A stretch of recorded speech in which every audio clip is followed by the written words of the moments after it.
Where are you now? Does it matter? Just come back home right now. Impossible. I'm on a trip abroad. I won't be back for another 3 days.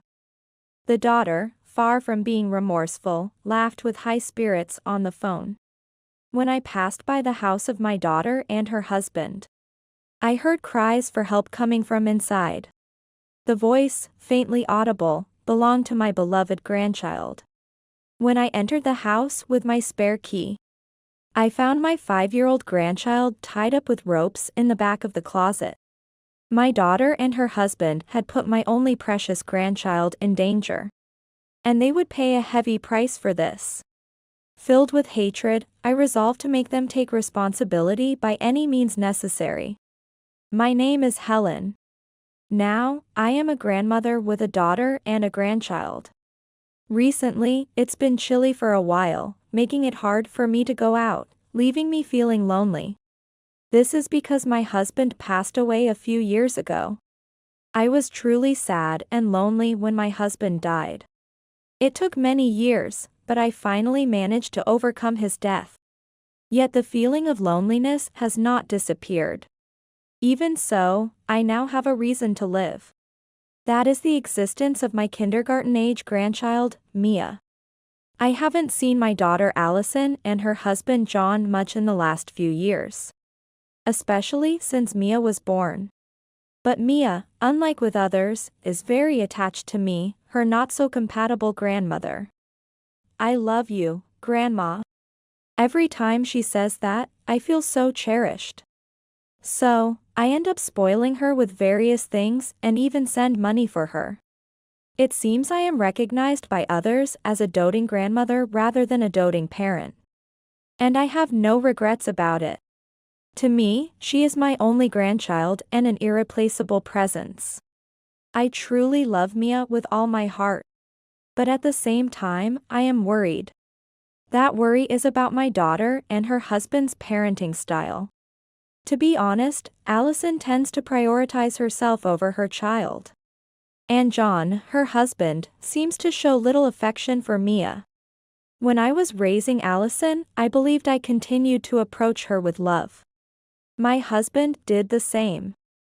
That's why I have nothing but complaints about Allison's household now. While I think this way, I also believe it's not good to interfere too much with my daughter and her family. Honestly, whatever I say would likely not be well received, and they probably wouldn't even listen.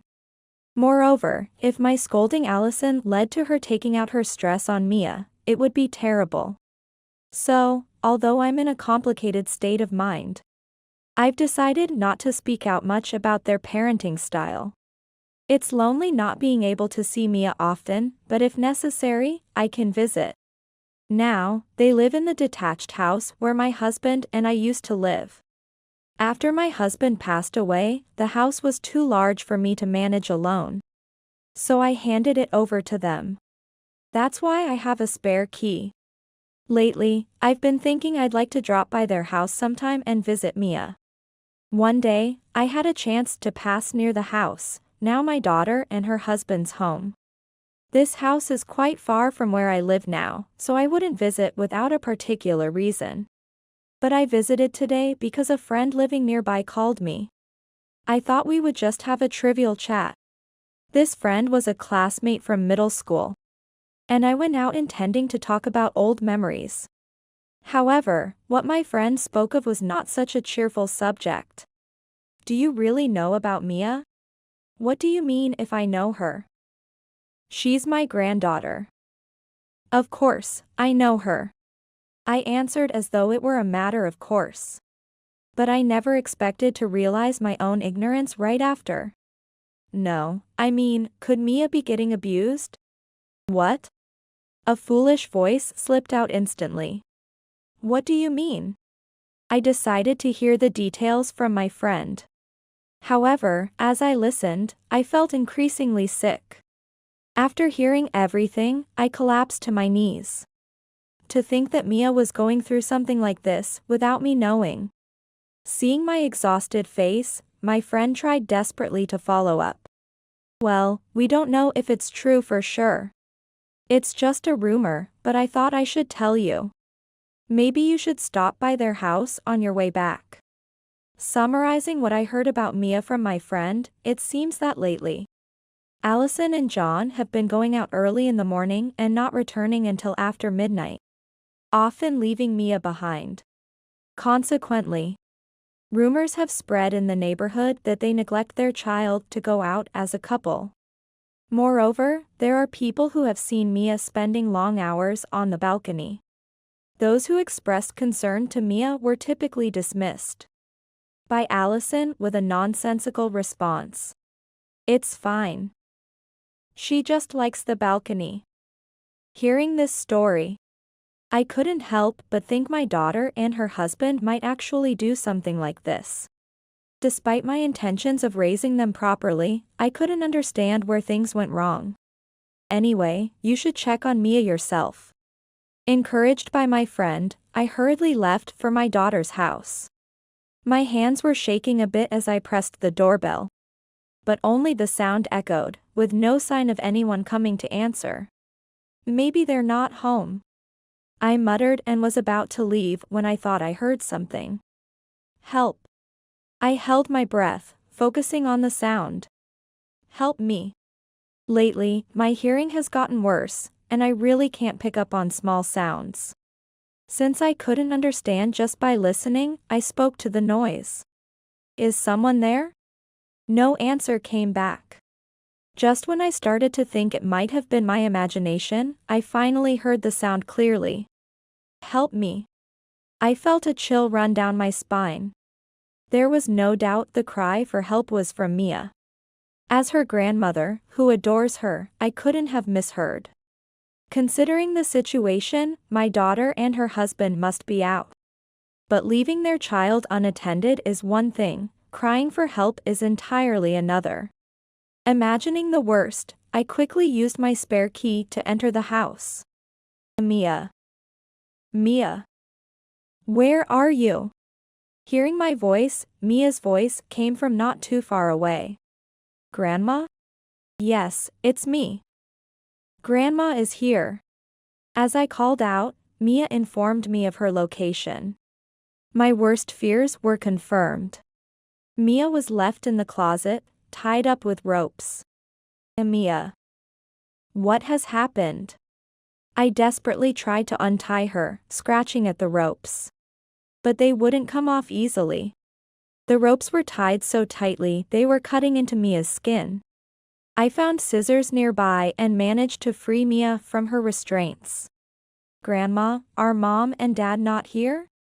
Mia's voice was trembling, like a frightened chick scared to go outside. They're not here. It's okay. You can relax. As soon as I said that, Mia burst into tears and threw herself into my arms. I didn't care that my clothes were getting all wet. My daughter and her husband had gone too far. They had finally crossed a line that should never have been crossed. Trembling with rage, I managed to calm myself and just held Mia gently. Looking at Mia again, I could see that she had become even thinner and more frail than before. She probably hadn't had a proper meal in days. Her body was marked with clear bruises from the ropes, likely to remain for a while. Unable to contain my anger, I called Allison. After a few rings, a languid voice answered. Hello? She sounded drunk. The thought that she was getting drunk while her own daughter was weakening like this infuriated me. I managed to suppress my volcanic anger and spoke with a cold voice. Where are you? Does it matter? Far from being remorseful, Allison laughed with high spirits. Allison, answer me honestly. Where are you? Perhaps sensing my seriousness, she finally disclosed their whereabouts. We're on a family trip abroad. So what? A family trip. Locking Mia in a closet and talking about a family trip.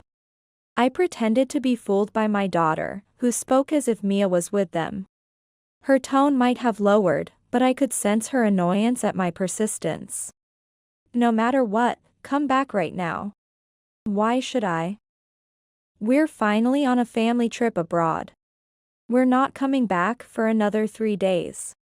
Of course, I had no expectation that she would return immediately. But hearing her refuse directly made me incredibly angry.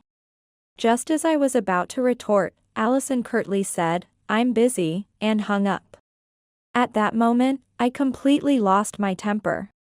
I felt a strong disdain and revulsion for someone who prioritizes their pleasure over their child's well-being, especially when that person was my own daughter. I regretted the failure in her upbringing and felt sorry for my late husband. Amidst these complex emotions, seeing Mia clutching at my sleeve worriedly brought me back to my senses. Mia was completely exhausted, so I hurried her to the hospital. According to the doctor, Mia was on the brink but fortunately not in life-threatening condition. I was relieved that Mia was safe. Then, my hatred for my daughter and her husband exploded. They had put my only precious grandchild in danger, and they would pay a heavy price. I was determined to make them take responsibility. It was hard to believe my daughter could have done something so extreme. As the neighbors suggested, there might have been mild abuse. But my daughter wasn't foolish enough for this. The risk of doing something so severe was too high.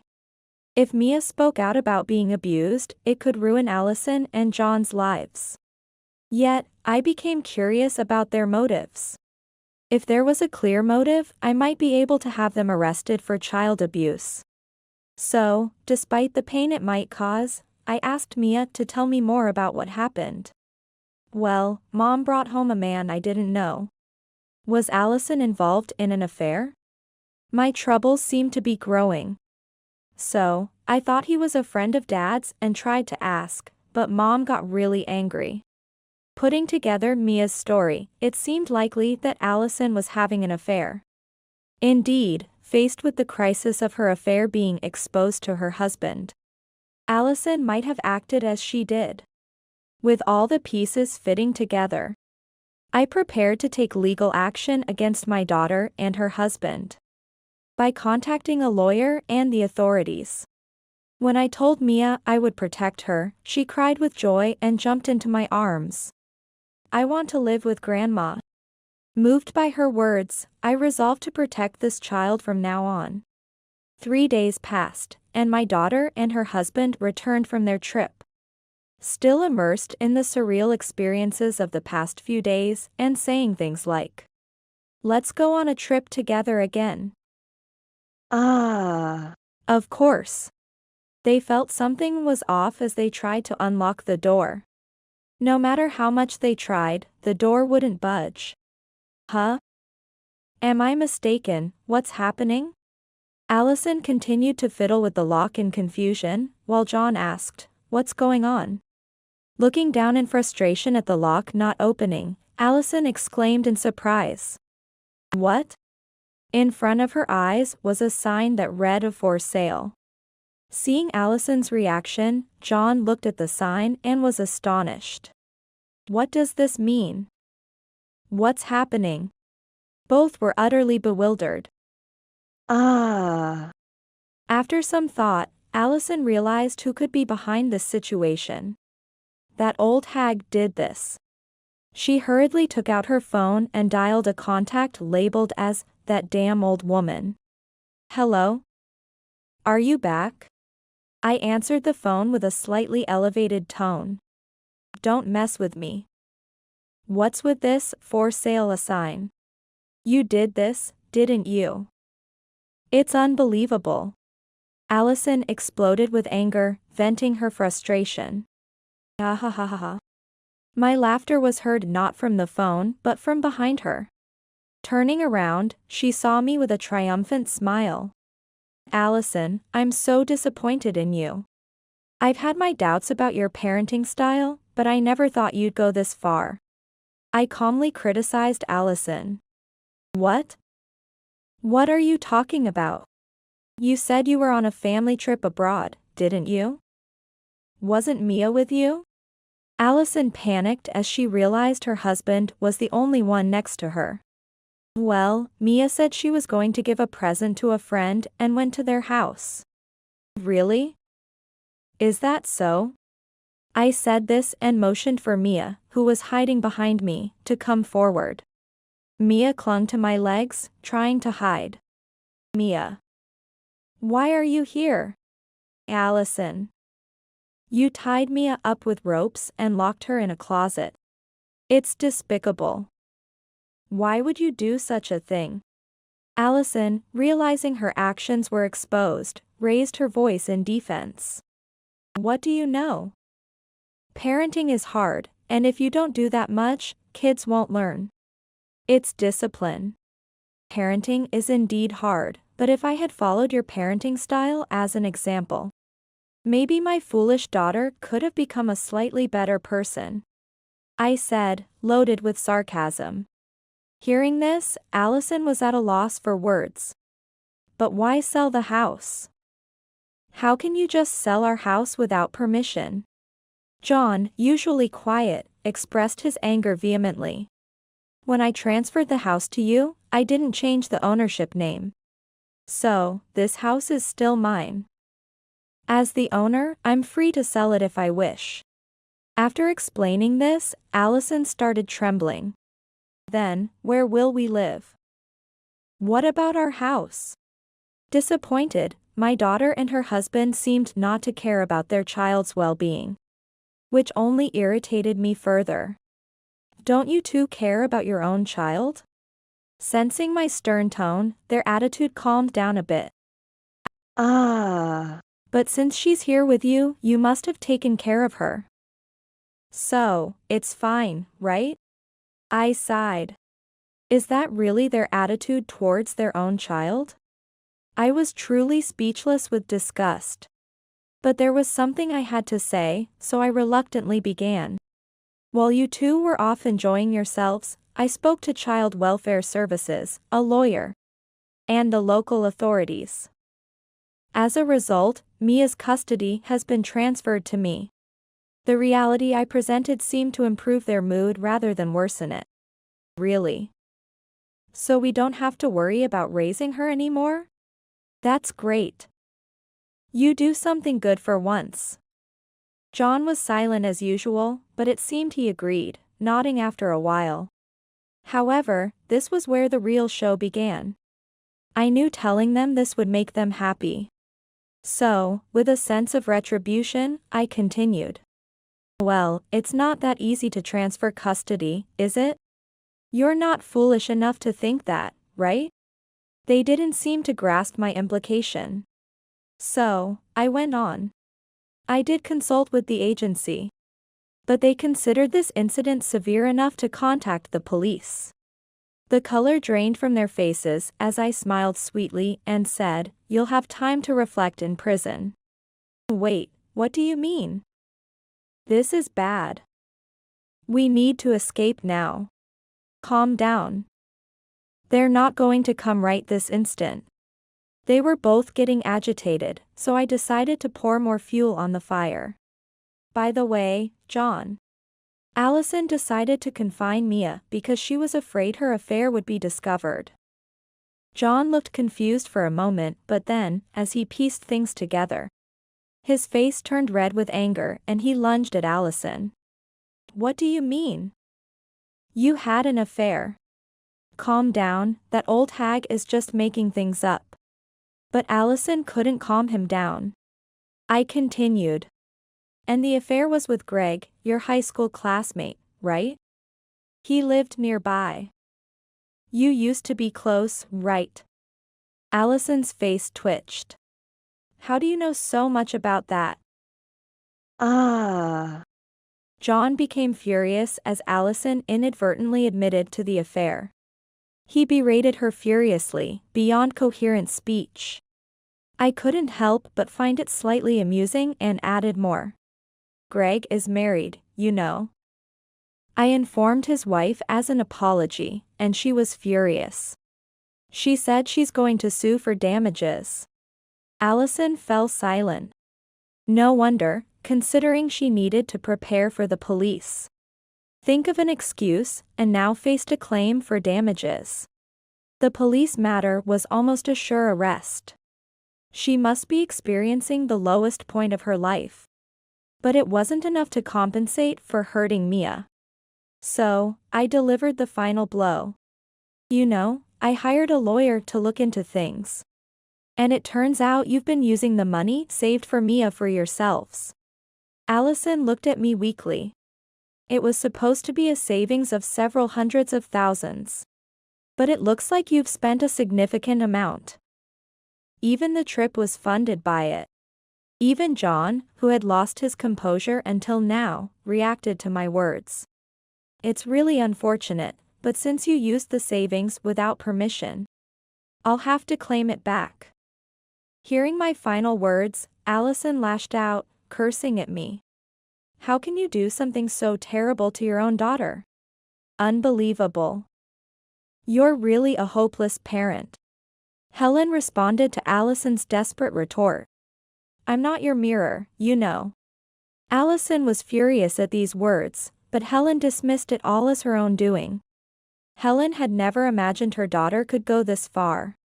In the end, the daughter and her husband were found guilty of child abuse and sent to prison. It was ironic that, despite talking about separating due to Allison's affair, they ended up in prison together.